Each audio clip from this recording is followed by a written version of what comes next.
TC Richa Singh Rajput learning home classes, ठीक है। और एक चैनल है competitive classes by Richa ma'am, ठीक है।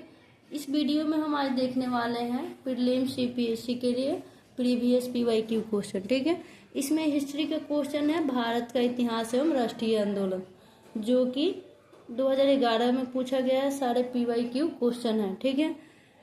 इसमें पहला क्वेश्चन है और यूपीएससी प्रीलिम्स के लिए काफ़ी हेल्पफुल होगा, क्योंकि कोई भी इस बार जो 2025 में अटेम्प्ट देने वाला है यूपीएससी का प्रीलिम्स का, 25 मई को जो एग्ज़ाम है 2025 में 25 मई को जो एग्ज़ाम प्रीलिम्स होने वाला है, उसके लिए प्रिपरेशन में काफ़ी हेल्पफुल रहेगा ये। इसमें पहला क्वेश्चन है सिंधु घाटी सभ्यता के संदर्भ में निम्नलिखित कथनों पर विचार कीजिए, ठीक है। क्वेश्चन ये 2011 में पूछा गया है, ये इतिहास से क्वेश्चन है, ठीक है। एंशियंट हिस्ट्री के टॉपिक से इसको जोड़ सकते हैं। ये पीवाईक्यू क्वेश्चन है जो कि पूछा जा चुका है 2011 में, ठीक है। इसमें पहला ऑप्शन है सिंधु घाटी सभ्यता के संदर्भ में निम्नलिखित कथनों पर विचार कीजिए। पहला ऑप्शन है यह प्रमुखतः लौकिक सभ्यता थी, ठीक है, तथा उसमें धार्मिक तत्व यद्यपि उपस्थित था वर्चस्वशाली नहीं था, ठीक है। ऑप्शन 2 कह रहा है उस काल में भारत में कपास से वस्त्र बनाए जाते थे। क्वेश्चन कह रहा है उपर्युक्त में से कौन सा या कौन से कथन सही है या सही है, ठीक है। तो इसमें ऑप्शन नंबर सी सही है, ठीक है। ऑप्शन ए कह रहा है केवल 1, ऑप्शन बी कह रहा है केवल 2, ऑप्शन सी कह रहा है 1 और 2 दोनों, ऑप्शन डी कह रहा है ना तो 1 और ना ही 2। तो ऑप्शन सी सही है इस क्वेश्चन का। क्वेश्चन क्या है एक बार और देख लेते हैं। सिंधु घाटी सभ्यता के संदर्भ में निम्नलिखित कथनों पर विचार कीजिए। तो सिंधु घाटी सभ्यता के बारे में 2 ऑप्शन दिए हैं, दोनों ही क्या है सही है। कह रहा है सिंधु घाटी सभ्यता लौकिक सभ्यता थी तथा उसमें धार्मिक तत्व यद्यपि उपस्थित था वर्चस्वशाली नहीं था, ठीक है। उस काल में भारत में कपास से वस्त्र बनाए जाते थे। ऑप्शन दोनों सही है, इसलिए option number c correct answer है, ठीक है। ऑप्शन नंबर सी में है 1 और 2 दोनों ऑप्शन सही है क्वेश्चन 1 का। अब आते हैं क्वेश्चन 2। इसमें कह रहा है धर्म तथा रीत भारत की प्राचीन वैदिक सभ्यता के एक केंद्रीय विचार को चित्रित करते हैं। धर्म तथा रीत भारत की प्राचीन वैदिक सभ्यता के एक केंद्रीय विचार को चित्रित करते हैं, ठीक है। इस संदर्भ में निम्नलिखित कथनों पर विचार कीजिए। ये हमारा रहा क्वेश्चन। आते हैं ऑप्शन देखते हैं कि ऑप्शन क्या है। पहला ऑप्शन है धर्म व्यक्ति के दायित्व एवं स्वयं तथा दूसरों के प्रति व्यक्तिगत कर्तव्यों की संकल्पना था। ऑप्शन 2 कह रहा है रीत मूलभूत नैतिक विधान था। रीत क्या था? मूलभूत नैतिक विधान था जो सृष्टि और उसमें अंतर्निहित सारे तत्वों के क्रियाकलापों को संचालित करता था, ठीक है। क्वेश्चन ये रहा ऑप्शन 1 और 2। क्वेश्चन और कह रहे हैं उपर्युक्त में से कौन सा या कौन से कथन सही है या कौन से सही है, ठीक है। तो ऑप्शन इसमें भी ऑप्शन ए कह रहा है केवल 1, ऑप्शन बी कह रहा है केवल 2, ऑप्शन सी कह रहा है 1 और 2 दोनों, ऑप्शन डी कह रहा है ना तो 1 और ना ही 2, ठीक है। तो ऑप्शन सी सही है। क्या है ऑप्शन सी में? 1 और 2 दोनों ही ऑप्शन इस क्वेश्चन के लिए सही है, ठीक है। करेक्ट आंसर ऑप्शन सी है। आगे कह रहा है ये 2011 में पूछा गया हिस्ट्री का क्वेश्चन है, ठीक है। यूपीएससी में पूछा गया क्वेश्चन है 2011 का, इसलिए हम पीवाईक्यू काफ़ी इंपॉर्टेंट हो जाता है आगे की प्रिपरेशन के लिए, हेल्पफुल होता है पीवाईक्यू क्वेश्चन, जो कि इस वीडियो में आपको उपलब्ध कराया जा रहा है। आगे क्वेश्चन है क्वेश्चन नंबर 3। जैन दर्शन के अनुसार सृष्टि की रचना एवं पालन पोषण कैसे हुआ है?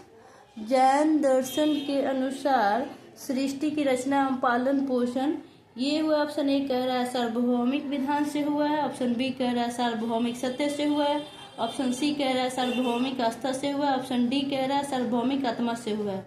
ऑप्शन ए इज करेक्ट, सार्वभौमिक विधान से हुआ है। जैन दर्शन के अनुसार सृष्टि की रचना कैसे हुई है? ये कह रहा है सृष्टि की रचना ये हुआ कैसे? सार्वभौमिक विधान से हुआ है। क्लियर हो? क्वेश्चन नंबर 1, 2, 3, ठीक है। ये 2012 में पूछा गया क्वेश्चन है, इस पे हम विचार करते हैं क्या है। क्वेश्चन नंबर 4 कह रहा है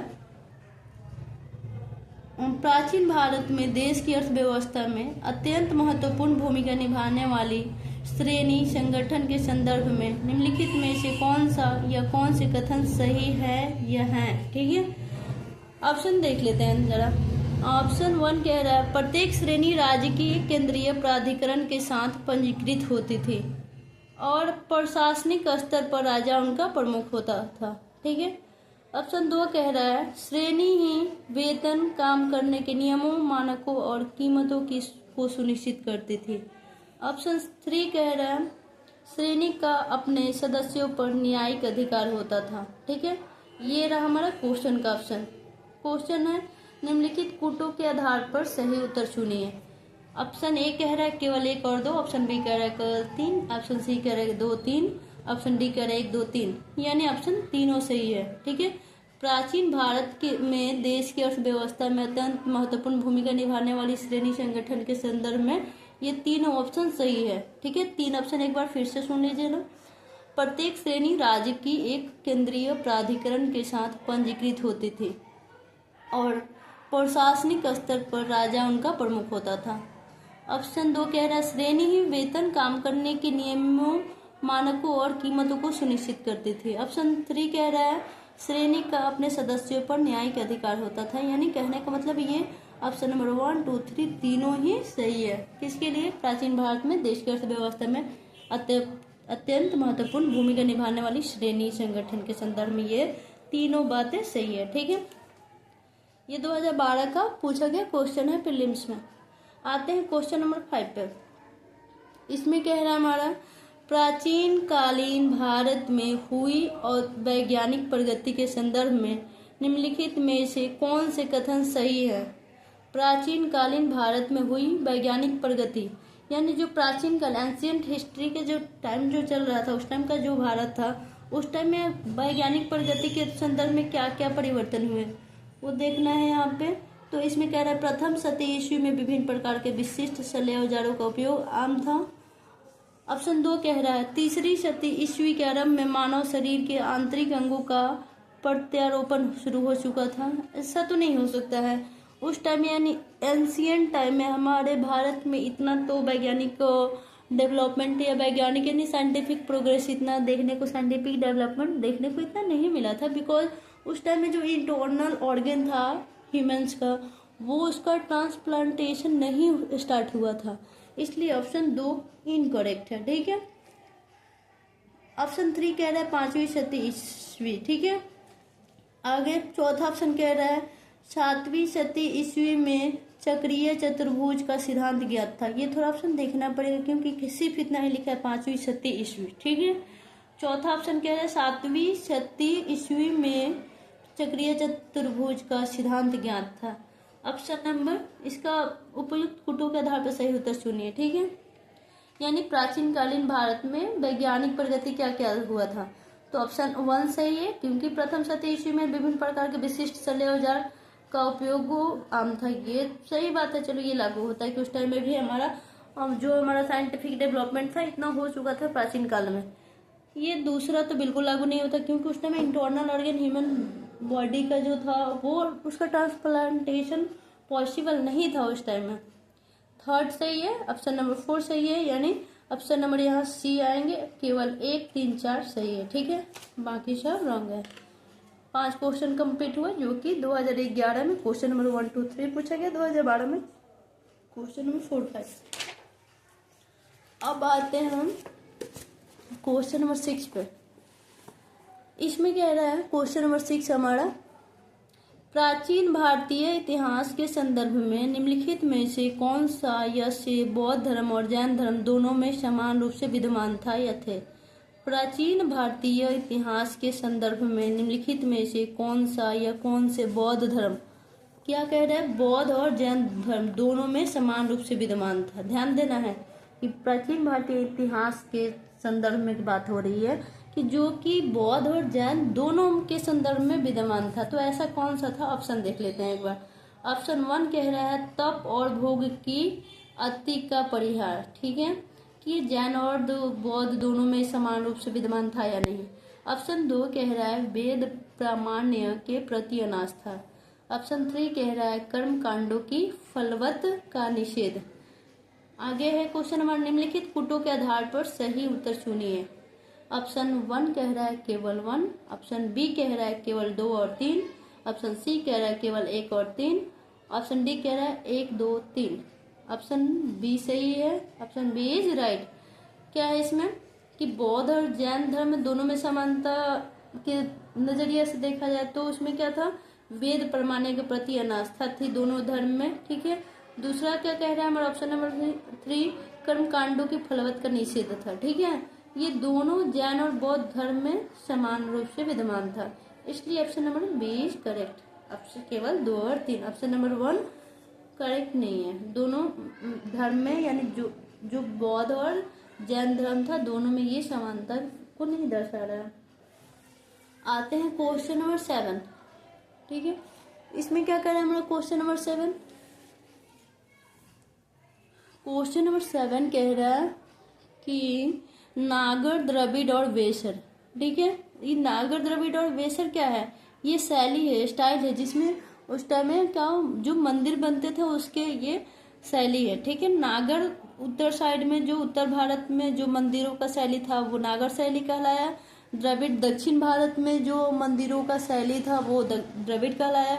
और वेसर जो दोनों का मिक्सर था, जिसे नागर और द्रविड़ का जो मिक्सर शैली था उसको वेसर शैली कहा गया। तो अब आते हैं थोड़ा ऑप्शन पे ध्यान देते हैं। ऑप्शन ए कह रहा है भारतीय उपमहाद्वीप के 3 मुख्य जातीय समूह, ठीक है। मतलब कहने का मतलब है क्वेश्चन पूछ क्या रहा है कि नागर, द्रविड़ और वेसर क्या है। ऑप्शन ए कह रहा है भारतीय उपमहाद्वीप के 3 मुख्य जातियों के समूह, ये जाति नहीं है, ये मंदिर का जो शैली बताया गया, ठीक है, इसलिए ऑप्शन ए रॉन्ग हो गया। ऑप्शन बी कह रहा है 3 मुख्य भाषा वर्ग जिनमें भारत की भाषाओं को विभक्त किया जाता है, ये भी रॉन्ग हुआ। ये 3 मुख्य भाषा वर्ग नहीं है, नागर, द्रविड़ और वेसर जो है ये 3 मुख्य भाषा वर्ग नहीं है, ठीक है, इसलिए ये भी रॉन्ग हो गया। ऑप्शन सी कह रहा है भारतीय मंदिर वास्तु की 3 मुख्य शैली है, ये करेक्ट हुआ। ऑप्शन सी करेक्ट इसलिए है बिकॉज नागर, द्रविड़ और वेसर ये तीनों भारतीय मंदिर वास्तु की 3 मुख्य शैलियां हैं।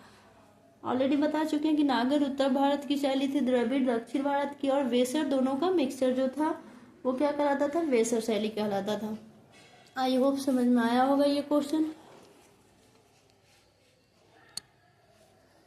क्वेश्चन नंबर 7 क्लियर हुआ, ठीक है। हम 8 पे आते हैं। 8 नंबर क्वेश्चन हमारा क्या कह रहा है कि भगवान बुद्ध की प्रतिमा कभी कभी एक हस्त मुद्रा युक्त दिखाई गई है जिसे भूमि स्पर्श मुद्रा कहा जाता है, यह किसका प्रतीक है। जो भगवान बुद्ध की प्रतिमा कभी कभी जो एक हस्त मुद्रा युक्त दिखाया गया है जिसको भूमि स्पर्श मुद्रा कहा जाता है वो है क्या, अक्षर में किस चीज का प्रतीक है।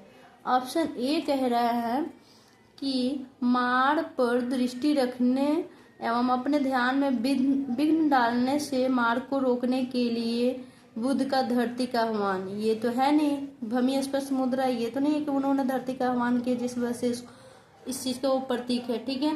बी ऑप्शन कह रहा है मार के प्रलोभनों के बावजूद अपनी सूचिता और शुद्धता का साक्षी होने के लिए बुद्ध का धरती का आह्वान, और ये सही है, भूमि स्पर्श मुद्रा इसका प्रतीक है, ठीक है। ऑप्शन सी कह रहा है बुद्ध का अपने अनुयायियों को स्मरण कराना कि वे सभी धरती से उत्पन्न होते हैं और अंततः धरती में विलीन हो जाते हैं, अतः जीवन संक्रमणशील है।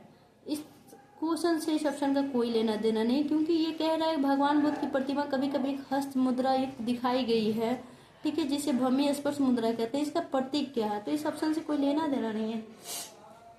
ऑप्शन डी कह रहा है इस संदर्भ में दोनों ही कथन ए और बी सही है, नहीं, ऑप्शन बी सही है कि मार के प्रलोभनों के बावजूद अपनी शुचिता और शुद्धता का साक्षी होने के लिए बुद्ध का धरती का आह्वान ही भूमि स्पर्श मुद्रा का प्रतीक है, ठीक है। आई होप समझ में आ रहा होगा। ये पीवाई के क्वेश्चन है, ठीक है, जो कि पूछा जा चुका है हमारा 2012 में, ठीक है, 2012 में पूछे गए हिस्ट्री के क्वेश्चन है, ये एंशिएंट हिस्ट्री के क्वेश्चन है। क्वेश्चन नंबर 9 पे आते हैं। क्लियर दिख रहा है।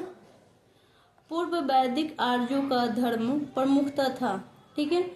ऑप्शन कह रहा है भक्ति, ऑप्शन बी कह रहा है मूर्ति पूजा और यज्ञ, ऑप्शन सी कह रहा है प्रकृति पूजा और यज्ञ, ऑप्शन डी कह रहा है प्रकृति पूजा और भक्ति। पूर्व वैदिक आर्यों का धर्म, जो पूर्व वैदिक आर्य थे उनका धर्म क्या था? वो था प्रकृति पूजा। और लोग प्रकृति का पूजा करते थे और यज्ञ कराते थे। ये पूर्व वैदिक जो आर्य थे इनका प्रमुख था यही धर्म था कि वो प्रकृति पूजा करते थे और यज्ञ कराते थे। ठीक है, आई होप ये क्लियर हुआ होगा। 2012 में पूछा गया PYQ क्वेश्चन है APSC प्रीलिम्स में। ओके, आते हैं 2013 में पूछा गया क्वेश्चन रहा ये।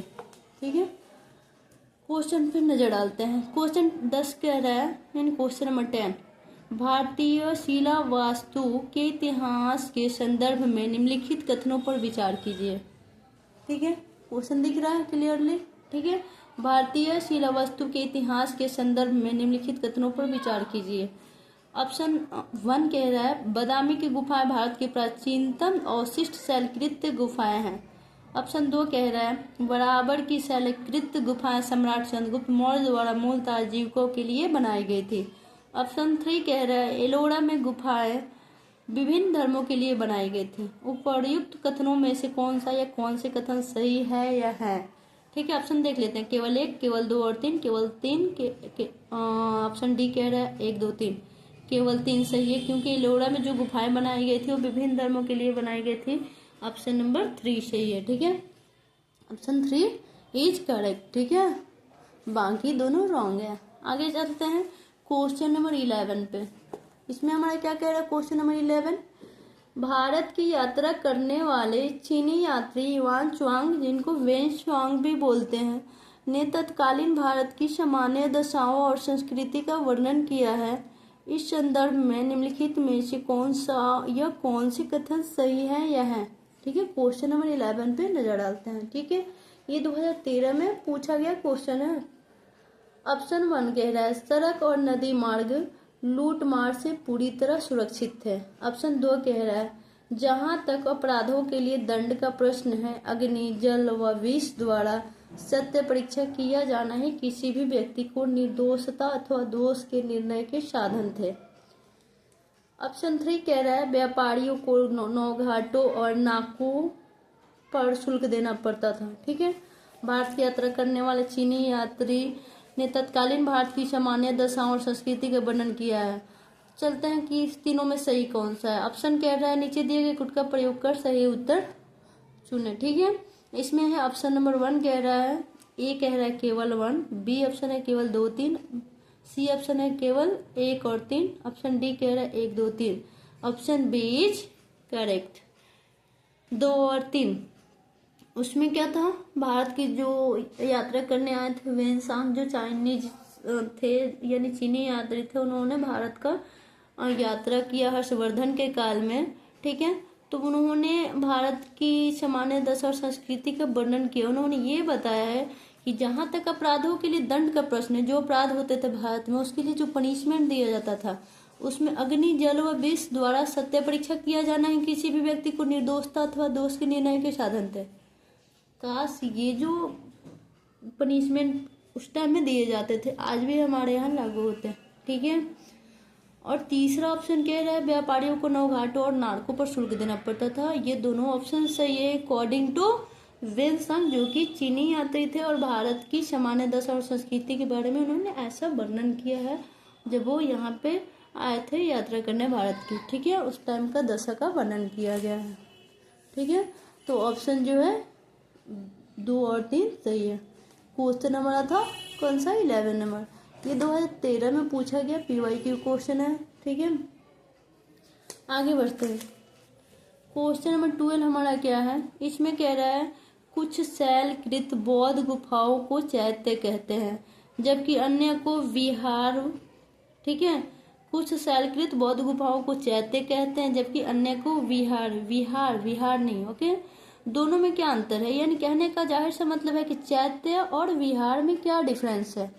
ऑप्शन ए कह रहा है विहार पूजा स्थल होता था जबकि चैत्य बौद्ध भिक्षुओं का निवास स्थान। ये तो रॉन्ग हो गया, पूजा स्थल कैसे था, विहार मतलब पूजा स्थल से कोई कनेक्शन ही नहीं है। ठीक है, ऑप्शन बी कह रहा है चैत्य पूजा स्थल होता था। चैत्य क्या होता था, पूजा स्थल होता था, जबकि विहार बौद्ध भिक्षुओं का निवास स्थान। विहार क्या होता था, जहाँ बौद्ध भिक्षु, जो बौद्ध धर्म में जो भिक्षु थे वो घूम घूम के जो भिक्षा मांगते थे वो जहाँ पे रहते थे उसी निवास स्थान को विहार बोला जाता था, ठीक है। और जो चैत्य होता था वो लोग जहाँ पूजा करते थे उनके पूजा स्थल को क्या बोला जाता था, चैत्य बोला जाता था, ठीक है। तो चैत्य और विहार में डिफरेंस समझ में आया कि चैत्य जो होता था पूजा स्थल होता था, जबकि बौद्ध जो था बौद्ध भिक्षुओं का निवास स्थान होता था। क्लियर हुआ चैत्य और ये क्या बोलते हैं हमारा विहार में डिफरेंस, ठीक है। आते हैं क्वेश्चन नंबर 12 के पास, सॉरी 13 के पास। इसमें हमारा क्वेश्चन नंबर 13 क्या कह रहा है, क्वेश्चन नंबर 13 एक बार देखते हैं। ये भी 2013 में पूछा गया PYQ क्वेश्चन है। 13 नंबर कह रहा है कि निम्नलिखित में से कौन सा एक बौद्ध मत में निर्वाण की अवधारणा को सर्वश्रेष्ठ व्याख्या करता है। निम्नलिखित में से कौन सा एक बौद्ध मत में निर्वाण की अवधारणा की सर्वश्रेष्ठ व्याख्या करता है। ऑप्शन ए कह रहा है तृष्णा रूपी अग्नि का शमन। ऑप्शन बी कह रहा है स्वयं की पूर्णतः अस्तित्वहीनता। ऑप्शन सी कह रहा है परमानंद एवं विश्राम की स्थिति। ऑप्शन डी कहता है धारणातीत मानसिक अवस्था। निम्नलिखित में से कौन सा एक बौद्ध मत में निर्वाण की अवधारणा, यानी बौद्ध मत में निर्वाण की अवधारणा की सर्वश्रेष्ठ व्याख्या कौन करता है। ऑप्शन ए तृष्णा रूपी अग्नि का शमन, ये बौद्ध मत में निर्वाण की अवधारणा का एक सर्वश्रेष्ठ व्याख्या करता है। कौन सा ऑप्शन, तृष्णा रूपी अग्नि का शमन। ओके, क्वेश्चन 13 क्लियर हुआ। 14 पे आते हैं। निम्नलिखित में से कौन सा या कौन से लक्षण सिंधु सभ्यता के लोगों का सही चित्रण करता है या करता है, ठीक है। कौन सा लक्षण, क्या कह रहा है, निम्नलिखित में से कौन सा या कौन सा लक्षण सिंधु सभ्यता के लोगों का सही चित्रण करता है। तो ऑप्शन की तरफ देखते हैं, ठीक है। ऑप्शन ए कह रहा है 1 कह रहा है उनके विशाल महल और मंदिर होते थे। ऑप्शन 2 कह रहा है वे देवियों और देवताओं दोनों की पूजा करते थे। सिंधु सभ्यता के लोगों का सही चित्रण कौन सा ऑप्शन कर रहा है वो ध्यान देना है। ऑप्शन 3 कह रहा है वे युद्ध में घोड़ों द्वारा खींचे गए रथों का प्रयोग करते थे। नीचे दिए गए कुछ का प्रयोग कर सही कथन या कथनों का चुनिए, ठीक है। कथनों का चुनाव करना है, यानी जो कौन ऐसा ऑप्शन है जो सिंधु सभ्यता के लोगों का सही चित्रण कर रहा हो। ऑप्शन केवल 2, ऑप्शन नंबर बी केवल 2 में क्या है, वे देवियों और देवताओं दोनों की पूजा करते थे। ये सिंधु सभ्यता के लोगों का सही चित्रण कर रहा है ऑप्शन नंबर बी, जिसमें है केवल 2, ठीक है। आते हैं क्वेश्चन में, क्वेश्चन नंबर 15।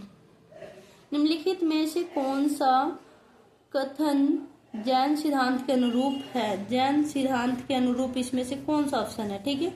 ये क्या था, सिंधु सभ्यता के लोगों का सही चित्रण करने वाला ऑप्शन था कि वे देवियों और देवताओं के दोनों की पूजा करते थे। ये जो है सही चित्रण कर रहा है सिंधु सभ्यता के लोगों का।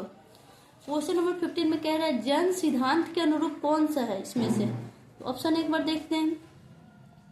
ऑप्शन नंबर 1 कह रहा है कर्म को विनष्ट करने का सुनिश्चित मार्ग तपश्चर्या है। क्या है, तपश्चर्या, ठीक है, यानी तप करके कर्म को विनष्ट करने का सुनिश्चित मार्ग मिल जाएगा, ठीक है। आगे कह रहा है ऑप्शन 2 प्रत्येक वस्तु में चाहे वह सूक्ष्मतम कण हो आत्मा होती है। मतलब जैन सिद्धांत के अनुरूप है कौन, वो ध्यान देना है, ठीक है। ऑप्शन 3 कह रहा है कर्म आत्मा का विनाशक है और अवश्य इसका अंत करना चाहिए, ठीक है। एक बार क्वेश्चन ध्यान से आगे बढ़ते हैं। नीचे दिए गए कूट का प्रयोग कर सही उत्तर चुनिए। केवल ऑप्शन नंबर ए कह रहा है केवल 1, ऑप्शन नंबर बी कह रहा है केवल 2 और 3, ऑप्शन सी कह रहा है केवल 1 और 3, ऑप्शन डी कह रहा है 1, 2, 3। यानी कहने का मतलब ये तीनों जैन सिद्धांत के अनुरूप ही हैं, ठीक है। कर्म को विनष्ट करने का सुनिश्चित मार्ग तपश्चर्या है। ऑप्शन नंबर 2 कह रहा है प्रत्येक वस्तु में चाहे वो सूक्ष्म कण क्यों न हो सबके अंदर आत्मा निवास करती है। ऑप्शन 3 कह रहा है कर्म आत्मा का विनाशक है और अवश्य इसका अंत करना चाहिए, ठीक है। यानी कहने का मतलब ये तीनों ऑप्शन ही ज्ञान सिद्धांत के अनुरूप है, ठीक है। क्वेश्चन 15 क्लियर हुआ। बढ़ते हैं आगे। क्वेश्चन नंबर 16 निम्नलिखित भक्ति संतों पर विचार कीजिए। दादू दयाल, गुरु नानक, त्यागराज, इनमें से कौन उस समय उपदेश देता था या देते थे जब लोधी वंश का पतन हुआ तथा बाबर सत्तारूढ़ हुआ, ठीक है। यानी लोधी वंश का पतन होने के बाद बाबर का सत्ता धारण किया या उसका सत्ता आया, तो उस टाइम में कौन से उपदेश देते थे, कौन ऐसे भक्ति संत थे जो उपदेश देते थे? ठीक है, दादू दयाल या गुरु नानक या त्यागराज। ऑप्शन देख लेते हैं इसका। केवल ऑप्शन नंबर ए कह रहा है 1 और 3, ऑप्शन बी कह रहा है केवल 2, ऑप्शन सी कह रहा है 2 और 3, ऑप्शन डी कह रहा है 1 और 2, यानी ऑप्शन बी केवल 2। ठीक है, यानी गुरु नानक जो थे, गुरु नानक एक ऐसा भक्ति संत थे जिन्होंने क्या किया, उपदेश दिया। जब लोधी वंश का पतन हुआ और बाबर सत्तारूढ़ हुआ, यानी बाबर का सत्ता स्टार्ट हुआ और लोधी वंश का पतन हुआ, तब गुरु नानक एक ऐसा भक्ति संत थे जिन्होंने उस टाइम में उपदेश दिया करते थे। क्वेश्चन 16 क्लियर हुआ। 17 पे आते हैं। ठीक है, और निम्नलिखित ऐतिहासिक स्थलों पर विचार कीजिए। ठीक है, अजंता की गुफाएं, लेपाक्षी मंदिर, सांची स्तूप। उपर्युक्त स्थलों में से कौन सा या कौन से भित्ति चित्रकला के लिए भी जाना जाता है या जाने जाते हैं? ऑप्शन ए कह रहा है केवल 1, ऑप्शन बी कह रहा है केवल 1 और 2, ऑप्शन सी कह रहा है 1, 2 और 3, ऑप्शन डी कह रहा है कोई नहीं। तो ऑप्शन बी सही है, 1 और 2, 1 और 2, अजंता की गुफाएं और लेपाक्षी के मंदिर। फिर से क्वेश्चन को एक बार रिपीट करते हैं। क्वेश्चन नंबर 17, निम्नलिखित ऐतिहासिक स्थलों पर विचार कीजिए। ऑप्शन ए क्या कह रहा है, अजंता की गुफा। ऑप्शन 2 क्या कर रहा है, लेपाक्षी मंदिर। ऑप्शन सी क्या कर रहा है, सांची स्तूप। क्वेश्चन क्या पूछ रहा है, उपर्युक्त स्थलों में से कौन सा भित्ति चित्रकला के लिए जाना जाता है? यानी ऑप्शन नंबर 1 और 2 जो कि अजंता की गुफाएं हैं और लेपाक्षी मंदिर है, ये भित्ति चित्रकला के लिए जाना जाता है। कौन सा भित्ति चित्रकला के लिए जाना जाता है? अजंता की गुफाएं, लेपाक्षी मंदिर, सांची स्तूप। सांची स्तूप नहीं होगा, अजंता की गुफाएं और लेपाक्षी मंदिर, जो कि किसके लिए, भित्ति चित्रकला के लिए जाना जाता है। ठीक है, क्वेश्चन नंबर 17 क्लियर हुआ। आते हैं क्वेश्चन नंबर 18 की तरफ। इसमें कह रहा है भारत में दार्शनिक विचार के इतिहास के संबंध में सांख्य संप्रदाय से संबंधित निम्नलिखित कथनों पर विचार कीजिए। दार्शनिक यानी सांख्य दर्शन पे हम चलते हैं।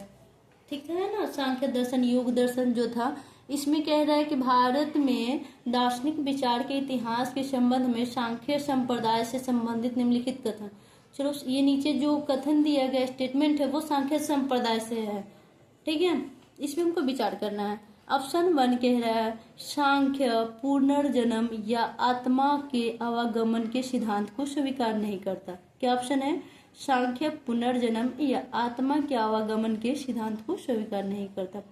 ऑप्शन 2 कह रहा है सांख्य की मान्यता है कि आत्मज्ञान ही मोक्ष की ओर ले जाता है, न कि कोई बाह्य प्रभाव अथवा कारक। सांख्य की मान्यता क्या है कि जो आत्मज्ञान यानी आत्मा का ज्ञान हो जाने के बाद क्या होता है, मोक्ष की ओर ले जाता है। आत्मा का ज्ञान ही मोक्ष की प्राप्ति दिलाता है, न कि कोई बाहरी चीज, जो बाहरी चीज हमको मोटिवेट करता है या मुझे वो अफेक्ट करता है, वो चीजें हमें मोक्ष की ओर नहीं ले जा सकती। यानी आत्मा के ज्ञान ही हमें मोक्ष की ओर ले जाती है। सांख्य संप्रदाय से ये जो है या नहीं है, इसमें क्या है, उपर्युक्त कथनों में से कौन सा या कौन से सही है या है? ठीक है, केवल 1, केवल 2, 1 और 3। ऑप्शन डी कह रहा है न तो 1 और ना ही 2। ऑप्शन बी इज करेक्ट, केवल 2। केवल 2 में क्या है, पहला ऑप्शन था कि सांख्य पुनर्जन्म या आत्मा के आवागमन के सिद्धांत को स्वीकार नहीं करता, ये तो रॉन्ग हो गया। करते थे, लुई कह रहा है स्वीकार नहीं करते थे। और दूसरा क्या है, सांख्य संप्रदाय के बारे में कि सांख्य की मान्यता है कि आत्मा का ज्ञान हो जाना ही मोक्ष की प्राप्ति है, ना कि कोई बाहरी चीजें उससे प्रभावित कर सकती है या बाहरी चीजों के प्रभाव से या बाह्य जो भी दुनिया है, बाहरी दुनिया, उसकी वजह से मोक्ष की प्राप्ति नहीं हो सकती। बाहरी सुख सुविधा ये मोक्ष नहीं दिला सकता। ठीक है, यानी आत्मा के ज्ञान हो जाने से इंसान को मोक्ष की प्राप्ति हो सकती है। ये सांख्य संप्रदाय के अकॉर्डिंग ये स्टेटमेंट सही है। ठीक है, यानी ऑप्शन नंबर 2 सही है। ठीक है, सॉरी, ऑप्शन नंबर बी सही है, केवल 2। ठीक है, ऑप्शन 2, ऑप्शन नंबर ये वाला सही है, यहाँ पे ऑप्शन बी। ठीक है, ये रहा। आगे बढ़ते हैं। ये क्वेश्चन 2014 में पूछा गया है, हिस्ट्री का क्वेश्चन है। क्वेश्चन नंबर 19 पे आते हैं। निम्नलिखित राज्यों में से किनका संबंध बुद्ध के जीवन से था? कौन सा राज्य था जो बुद्ध के समकालीन था? अवंती, गंधार, कोसल, मगध। ठीक है, नीचे दिए गए कोड का प्रयोग कर सही उत्तर चुनिए। ऑप्शन ए कह रहा है 1 2 3, ऑप्शन बी कह रहा है 2 और 4, ऑप्शन सी कह रहा है केवल 3 और 4, ऑप्शन डी कह रहा है 1 3 4। यानी अवंती, कौशल और मगध, इनका संबंध बुद्ध के जीवन से था। किस किस का संबंध था बुद्ध के जीवन से? अवंती, कौशल, मगध। अवंती, कौशल, मगध, ये तीनों का संबंध किससे था? बुद्ध के जीवन से था। आई होप ये क्वेश्चन समझ में आया होगा। क्वेश्चन पूछ रहा था कि कौन कौन सा ऐसा राज्य था जो कि इनके, अच्छा राजकोष्ठा में क्या बोला जाता था? महाजनपद के नाम से इसको जाना जाता था। अवंती, गंधार, कौशल, मगध, जितने 16 महाजनपद थे, इनमें से 3 महाजनपद ऐसे है जो कि है अवंती, कौशल, मगध। ये बुद्ध के जीवन से रिलेटेड था। ठीक है, 2014 में पूछा गया क्वेश्चन है, इसलिए PYQ क्वेश्चन काफी हेल्पफुल होता है प्रिपरेशन के लिए। आते हैं क्वेश्चन नंबर 20 पे। ठीक है, इसमें हमारा कह रहा है 20 नंबर, भारत के सांस्कृतिक इतिहास के संदर्भ में पंचायतन, भारत के सांस्कृतिक इतिहास के संदर्भ में पंचायतन शब्द किसे निर्दिष्ट करता है? क्या पूछ रहा है?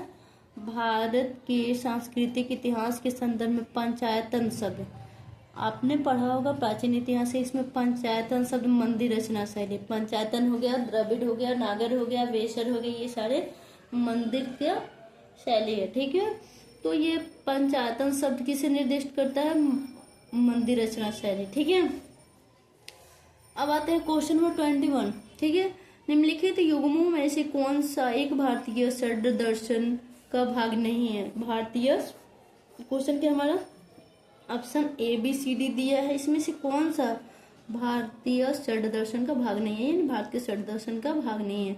मीमांसा और वेदांत ये है। ठीक है, न्याय और वैशेषिक ये भी है, भारतीय षड् दर्शन में शामिल है। सांख्य और योग ये भी है। लोकायत और कपालिक ये हमारे भारतीय षड् दर्शन का भाग नहीं है। ठीक है, लोकायत और कपालिक हमारे भारतीय षड् दर्शन का भाग नहीं है, जबकि मीमांसा है, वेदांत है, जैसे उत्तर मीमांसा है, पूर्व मीमांसा है, न्याय दर्शन है, वैशेषिक है, सांख्य है, योग है, ये सारे 16 दर्शनों में षड् दर्शन में शामिल है।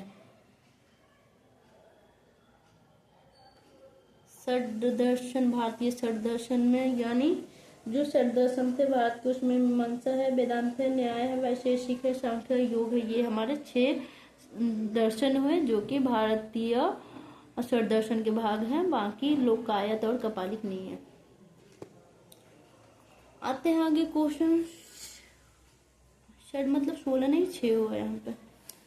क्वेश्चन नंबर 22 में आते हैं। विख्यात क्षत्रिय नृत्य के संदर्भ में निम्नलिखित कथनों पर विचार कीजिए। कौन सा? क्षत्रिय नृत्य। क्या है? क्षत्रिय नृत्य के पे विचार करना है। ऑप्शन 1 कह रहा है क्षत्रिय संगीत नृत्य तथा अभिनय का सम्मिश्रण है। क्षत्रिय क्या है? संगीत नृत्य अभिनय का सम्मिश्रण है? नहीं है। यह असम के वैष्णव की शताब्दियों पुरानी जीवन परंपरा है। ऑप्शन 3 कह रहा है यह तुलसीदास, कबीर और मीराबाई द्वारा रचित भक्ति गीतों के शास्त्रीय रागों तथा तालों पर आधारित है। ये तो बिल्कुल अलग हो गया। ठीक है, उपर्युक्त कथनों में से कौन सा सही है? तो ऑप्शन नंबर 1 और 2 सही है कि जो क्षत्रिय नृत्य है वो क्या है? क्षत्रिय संगीत नृत्य तथा अभिनय का सम्मिश्रण है। किस किस का है? क्षत्रिय जो है संगीत से, नृत्य से और अभिनय, तीनों का मिश्रण है। ठीक है, किसका? क्षत्रिय नृत्य जो है इसमें क्या है? संगीत है, नृत्य है और अभिनय है, तीनों शामिल है, इसलिए इस तीनों का सम्मिश्रण हुआ क्षत्रिय। दूसरा है कि यह असम के वैष्णव की शताब्दियों पुरानी जीवंत परंपरा है। जो असम का ये डांस है, क्षत्रिय नृत्य कहाँ का है? असम का। ठीक है, वहाँ शताब्दी पुरानी जीवंत परंपरा है, यानी बहुत सदियों पुराना वहाँ का ये परंपरा, यानी ये प्रचलित डांस अब भी है। ठीक है, क्वेश्चन क्लियर हो? ऑप्शन नंबर बी सही है, केवल 1 और 2। ठीक है, आते हैं क्वेश्चन नंबर 23 पे। शक संवत पर आधारित राष्ट्रीय पंचांग कैलेंडर का वन चैत्र ग्रेगोरियन कैलेंडर पर आधारित 365 दिन के सामान्य वर्ष की निम्नलिखित तिथियों में से किस एक के तदनुरूप है। क्या कह रहा है हमारा क्वेश्चन, शक अनुवत पर आधारित। ठीक है, क्वेश्चन क्या कह रहा है, शक अनुवत पर आधारित राष्ट्रीय पंचांग जो है, ठीक है, का चैत्र जो ग्रिगोरियन कैलेंडर होता है उस पर 365 दिन के सामान्य वर्ष की निम्नलिखित तिथियों में से किस एक के तदनुरूप है, किसके अनुरूप है। ऑप्शन 4 दिया है, देखते हैं कि जो राष्ट्रीय पंचांग है और हमारा ग्रिगोरियन कैलेंडर उसमें किसके अनुरूप है। ऑप्शन ये कह रहा है 22 मार्च अथवा 21 मार्च, ये दोनों इक्वल होंगे दोनों कैलेंडर के अनुसार और पंचांग के अनुसार देखा जाए तो। ठीक है, राष्ट्रीय कैलेंडर और ग्रिगोरियन कैलेंडर के अकॉर्डिंग 22 मार्च और या तो 21 मार्च दोनों क्या है, एक दूसरे के अनुरूप है। ठीक है, 15 मई अथवा 16 मई नहीं है, 31 मार्च 30 मार्च नहीं है, 21 अप्रैल 20 अप्रैल नहीं है, ये है 22 मार्च और 21 मार्च, ये दोनों पंचांग के अनुरूप है। ठीक है, तो ये हमारा क्वेश्चन में 23 क्लियर हुआ। 24 में आते हैं, भारत की कला व संस्कृति के इतिहास के संबंध में निम्नलिखित युग्मों पर विचार करें। भारत की कला व संस्कृति के संदर्भ में निम्नलिखित कथनों पर विचार करें। विख्यात मूर्ति शिल्प इधर स्थल है। बुद्ध के महापरिनिर्वाण की एक भव्य प्रतिमा जिसमें ऊपर की ओर अनेकों दैवी संगीतज्ञ तथा नीचे की ओर उनके दुखी अनुयायी दर्शाए गए हैं। स्थान दिया है इस साइड, इधर दिया है विख्यात मूर्ति शिल्प। ठीक है, हाँ ऑप्शन 2 देखते हैं। प्रस्तर पर उत्कीर्ण के वराह अवतार की विशाल प्रतिमा जिसमें वह देवी पृथ्वी को गहरे विक्षुब्ध सागर से उबारते दर्शाए गए हैं। इधर स्थल में दिया है अजंता और माउंट आबू। ठीक है, ऑप्शन 3 कह रहा है, ऑप्शन 3 क्या है, ये रहा हमारा ऑप्शन 1, ऑप्शन 2, ऑप्शन 3। ठीक है, इसमें कह रहा है विशाल गोलास्मों पर उत्कीर्ण अर्जुन की तपस्या या गंगा अवतरण। ठीक है, इधर स्थल का नाम दिया है, इधर विख्यात मूर्ति शिल्प दिया है, इधर स्थान में दिया है हमारा अजंता, इधर दिया माउंट आबू, इधर मामल्लपुरम। ठीक है, इसमें से कौन सा सही है, उपयुक्त युग्मों में से कौन सा सुमेलित है ये बताना है। ठीक है, इधर क्वेश्चन है, इधर इसका क्या बोलते हैं स्थल है और इधर मूर्ति शिल्प है। अब कौन सा सही है। ठीक है, तो ऑप्शन नंबर सी सही है। इसमें कह रहा है केवल 1 और 3, यानी ये सही है और ये सही है, ये हमारा रॉन्ग हुआ, ये माउंट आबू में नहीं है। ठीक है, बुद्ध के महापरिनिर्वाण की एक भव्य प्रतिमा जिसमें ऊपर की ओर अनेकों दैवी संगीतक तथा नीचे की ओर उनके दुखी अनुयायी दर्शाए गए, ये अजंता में दर्शाया गया। ठीक है, ये सही है ऑप्शन नंबर 1। ठीक है, ऑप्शन नंबर 1 सही है अजंता में। ऑप्शन 2 रॉन्ग है, ऑप्शन 3 भी सही है विशाल गुलास्मों पर उत्कीर्ण अर्जुन की तपस्या या गंगा अवतरण। ठीक है, ये मामल्लपुरम में है। ठीक है, तो इसलिए option number c is correct, केवल 1 और 3। ठीक है, ऑप्शन 1 और 3 सही है, 2 रॉन्ग है। 25 नंबर क्वेश्चन पे आते हैं। भारत की संस्कृति एवं परंपरा के संदर्भ में कलाड़ी पैटू क्या है। भारत की संस्कृति एवं परंपरा के संदर्भ में, अच्छा वर्ड क्या है हमारा, ध्यान देना, इसको लिखना है कलाड़ी पैटू क्या है भारतीय संस्कृति एवं परंपरा के संदर्भ में। ऑप्शन ए कह रहा है यह शैव मत का प्राचीनतम भक्ति पंथ है। क्या कह रहा है, शैव मत। ऑप्शन ए कह रहा है कि यह शैव मत का प्राचीन भक्ति पंथ है जो अभी भी दक्षिण भारत के कुछ हिस्सों में प्रचलित है। क्या है, कलाड़ी पैटू क्या है, इसके बारे में जानना है। तो ये तो है नहीं, कलाड़ी पैटू क्या है। दूसरा ऑप्शन बी कह रहा है यह कांस्य और पीतल के काम की एक प्राचीन शैली है जो अभी भी पूर्व मंडल क्षेत्र में दक्षिणी हिस्से में पाई जाती है, ये भी रॉन्ग हुआ। यह नृत्य नाटिका का एक प्राचीन रूप है और मालाबार के उत्तरी हिस्से में एक जीवंत परंपरा है, ये भी रॉन्ग है। कलाड़ी पैटू है क्या, यहाँ देखेंगे ऑप्शन डी इज करेक्ट, यह एक प्राचीन मार्शल कला है और दक्षिण भारत के कुछ हिस्सों में जीवंत परंपरा है। ठीक है, क्या है, कौन सा है, मार्शल कला है, यहाँ क्या था हमारा, शैवमत का प्राचीन भक्ति पंथ है, जो भी दक्षिण में, ये नहीं है। कांस्य और पीतल के काम की एक प्राचीन शैली नहीं है। नृत्य नाटिका के एक प्राचीन रूप है, ये भी नहीं है।